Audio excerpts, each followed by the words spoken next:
Okay, first of all, I would like to thank the organizers of the webinar, Angela and Alfonsina. My presentation will be devoted to stone reliefs as a testimony or as evidence of dance in ancient Lycia. Lycia, southern part of ancient Anatolia. In Lycia, dance performances are attested by visual culture. Depiction of male and female dancers, sometimes accompanied by musicians, can be seen on stone reliefs that adorned tombs, sarcophagi, rock tombs, and Heroa, dated to the 5th and the 4th centuries BC. You can see here examples of Lycian architecture at Zantos. During this period, Lycia was still part of the Achaemenid Empire and had contacts with the Greek world as well as with Eastern Mediterranean. Lycian culture was characterized by both an outward-looking attitude to Greek culture and references to Persian royal art, as well as by an Anatolian cultural background. And Lycian depictions of dancers have to be studied in this cultural context. Another element of this context is a lack of a local literary tradition. Thus, the study of Lycian dance performance is mainly based on an iconographic approach. The aim of this presentation is to analyze the specificity of this sculptured evidence in order to understand the meaning of dance in ancient Lycia. Studying ancient dance performance means identifying and trying to understand the movement, identifying dance accessories, putting dance performance into cultural, religious, and social context. Today, I would like to focus on methodological issues, highlighting the questions and problems raised by the Lycian corpus. And firstly, I would like to present the main characteristics of the Lycian corpus and the iconographic approach. In the bibliography, it is possible to find a first inventory and classification of Lycian dance scenes published by Isabella Benda-Weber in 1996 and 2005. My current research work aims to develop and deepen the analysis and interpretation within the framework of a reflection on the archaeology of dance that concerns southern Anatolia. Following Joseph Garfinkel, we can consider Lycian dancing scenes depicted in stone as archaeological objects. The iconographic approach constitutes the first step to study dance performance in ancient Lycia. Currently, 10 dancing scenes can be identified on Lycian stone reliefs. 3 of them are fragmentary. Features selected to identify these scenes are the position of the body, arms, feet, the gestures, the movement indicated by the treatment of the clothing, and the accessories. Only 3 dancing scenes include a musical accompaniment with aulos or guitarra. In these cases, the presence of the musicians also helps to identify the dancers. I propose to present a selection of these Lycian dancing scenes following a kind of dance typology. And this selection will highlight the main characteristics and difficulties encountered and thus enable reflection on methodological points. A particular group of dancers can be distinguished thanks to the position of the feet on demi-pointe. You can see here these examples. The position of a bent and raised arm, here, with sometimes the end outstretched. And the headdress, you can see here the headdress on the head of the dancers. Scholars usually name them after an ancient Greek dance name, the Kalatiskos dancers. The name derives from the Greek word kalatos, which means basket. The headdress which characterizes these dancers looks like a basket, but it could be a crown of leaves. You can see here 3 limestone reliefs belonging to 3 different monuments dated to the 4th century BC. On the left, a sarcophagus at Xanthos called the dancer's sarcophagus, dated to around the mid of the 4th century BC. On each short side of the lid, a pair of female dancers is carved, and the sarcophagus you can see here. So the dancers are carved on each side here of the lid, and you can see another picture of this sarcophagus. The height of the lid is 108 centimeters, and the width of the short side is 127 centimeters. Thus, the lid constitutes the upper part of the sarcophagus. Thus, the dancers are visible on the highest part of the sarcophagus. On the long sides of the lid, 2 other scenes are carved. They evoke hunting and war. The second example for the Kalatiskos dancers, you see on the top right here the reliefs that adorned the doorway of the Aron at Trusa in central Lycia. The Aron is dated to around 380-370. The monument was a wall encircling an area, the Aron Terminus, which contained a house tomb. The walls were adorned with reliefs on their upper part and internal side. On the south wall and internal side of the door, 2 reliefs with dancers flanked this doorway. So you can see here these 2 male dancers. And the height of the left dancer is around 1 meter and 75 centimeters, and for the right one, 1 meter and 71 centimeters. Thus, the dancers occupied a special place in the architecture of the Aron. The friezes of the Aron walls developed an ambitious iconographic program with numerous patterns inspired by Greek art. The third example is a fragmentary sarcophagus from Chrysa related to the Aron area. These 2 fragments belong to 1 short side of the sarcophagus. Only 2 pairs of feet are visible. They show the same features of the 2 previous examples, so a demi-pointe and the presence of 2 figures, 2 dancers.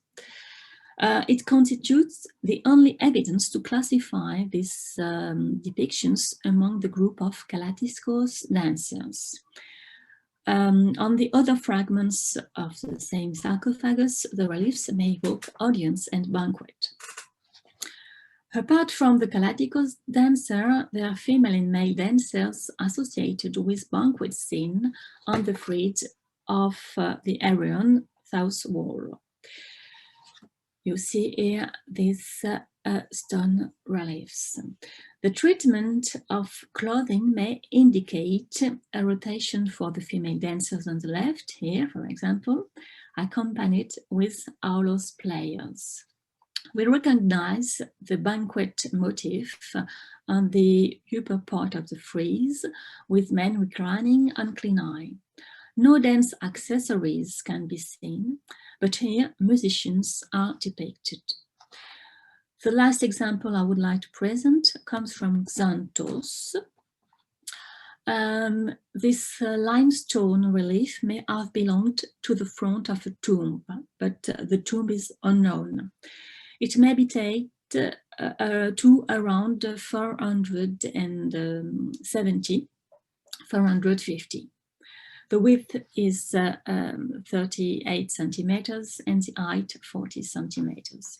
The fragment shows a dance sequence with two women following each other without holding hands or grasping hands. The treatment of the clothing and the step indicate a rather lively movement. But with a single visual examination, it's difficult to define the dance movement more precisely. And we can't know the number of performers. This is the only dance scene of this kind in the Lycian corpus. And the iconographic program of the tomb is unknown.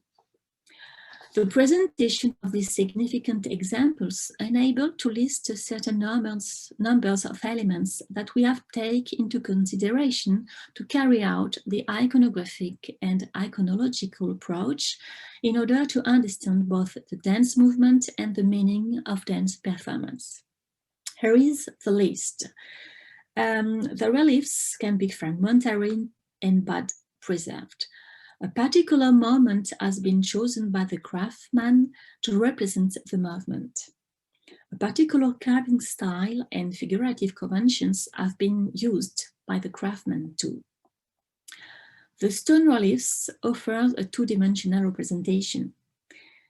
The iconographic approach can be based on large series of dancing scenes.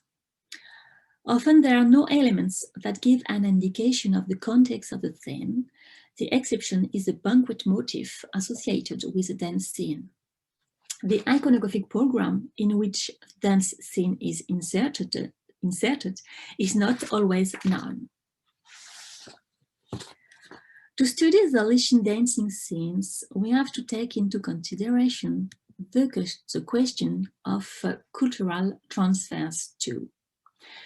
Research on Lycian iconography as a whole shows that Lycian sculpture was inspired by the Greek carving style and that Lycian iconography borrowed motifs from Greek iconography during 6th, 5th and 4th centuries BC. This research also shows that patterns can be adapted to the local context in several ways. Dance scenes depicted on stone are also affected by this phenomenon of borrowing from the Greek art. The most significant example is that of the Kalatiskos dancers. The motif is well known in classical Greek art. So today I don't have the time here to present examples from the Greek corpus and to lay the demonstration, but I would like to ask a couple of questions. Did openness to Hellenism have an impact on dance performance in Lycia, especially when a dance motif is close to Greek art? In a context of borrowing iconographic motifs from Greek art, to what extent do the motifs depicted on Lycian reliefs provide information on local practices? Which deviations can be meaningful? Which adaptations can be seen as a testimony to Lycian customs? The result of previous research that has concerned athletic scenes with wrestlers and boxers and the representation of Lycian deities named Eliana. Let me quote here two references. So the result of this previous research invites to study the dance scenes in this sense. The main idea is that iconographic gaps with Greek representations can be interpreted as evidence for local adaptation and local meaning. The third point I would like to deal with is the funerary context. The nature of the buildings or monuments adorned with dance scenes in Lycia is predominantly funerary. Does the function of these monuments necessarily imply a funerary or an eschatological dimension for the dance motif and a funerary context for dance performances in Lycia is an interpretation in the funerary sphere the only possible way? The position occupied by the dancers on the lid of the zantos sarcophagus on the left here, mentioned above, could also be occupied by sphinxes, semi-divine beings protecting the tomb. This fight has led some scholars to propose a symbolic and eschatological interpretation for these dancers. But, as I have mentioned, hunting and war, daily activities, are also evoked in the decoration of these sarcophagus. In the case of the Heroa at Trusa, dancers and musicians associated with the banquet motif may evoke then performances in a rather joyful context and perhaps regular banquets inside the Heroan temenos. You see here a model of this Heroan, and the dancers are located at the door in the inside side of the door. You can't see here the dancers. Maybe the ostentatious dimension of the monuments and the related social significance can be taken into account to enlighten dance scenes and dance performances. Dance motifs are associated with the main themes of the Lycian art: hunting, war, audience scene, that promote the owner of the tomb, probably a local nobleman. The tombs are visible in the open air, and so are their reliefs. Can this testify to the place or the role of dance performance in local customs? Does that mean that dance was performed in an ostentatious way too, in an open air area near the monuments? And does that mean that dance performance was an important collective practice in Lycia? So I ask many questions today without giving any answers yet. But it's important to define the methodological approach. The investigation within the framework of an archaeology of dance in Lycia must also seek to find out whether there are any archaeological data that could be mobilized for this question. So let me propose some concluding remarks. The Lycian corpus is not the easiest to study, especially for the dance scenes. Studying ancient Greek dance, Frédéric Narbout has written about the contributions and the limits of dance imagery. I refer to these two bibliographical references. Some of the remarks made today meet some of the points he has already developed, in the sense that it's important, of course, to carefully use the iconographic sources. Due to the specificity of the Lycian historical and cultural context, as well as the particularity of the Lycian stone monuments and reliefs, other questions arise. The work in progress will, I hope, provide answers. And I thank you for your attention.